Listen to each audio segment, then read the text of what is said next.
Assalamu alaikum wa rahmatullahi ta'ala wa barakatuh. Alhamdulillah, ndugu zangu watukufu wapenzi wa Allah, leo tena taasisi yenu ya Khidmatul Umma chini ya mwenyekiti wake Sheikh Arif Suria, Allah ametuafikisha leo tarehe 17 mwezi wa 5 2026, tumekuja hapa mtaa wa Mwale, kata ya Minazi Mirefu, wilaya ya Ilala.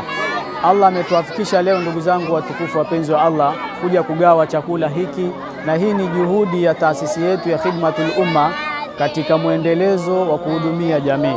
Ndugu zangu watukufu wapenzi wa Allah, miongoni mwa mambo ambayo Allah anayapenda na anafurahi kwa waja wake wakiyafanya, mojawapo ni jambo kama hili la kulisha chakula.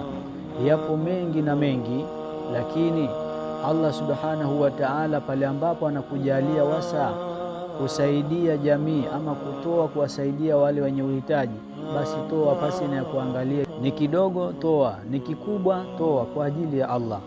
Na tunakumbushwa afdhalul islami an tut'imu at'ama wa taqra'u salama ala man arafta wa man lam ta'rifu.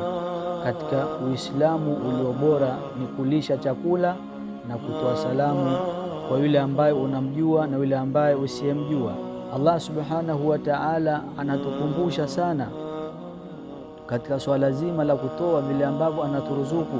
Sasa wewe ambaye Allah amekujalia kipato, toa kwa ajili ya Allah.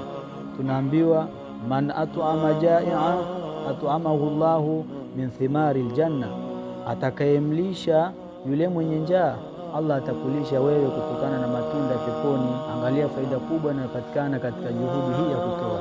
Ewe ndugu yangu Muislamu, wewe ambaye Allah amekujalia kipato, toa na uwasaidie wale ambao hawana uwezo. Tena kwa masiku kama haya matukufu, Allah amekujalia riziki, toa na uwawezeshe wale ambao ni wahitaji. Na hayo ndio maandalizi bora mbele Allah subhanahu wa ta'ala. Ndugu zangu, tunatoa wito kwa wale ambao wenye uwezo, basi changia kwa namba zinazopita hapo chini, sisi tutafikisha.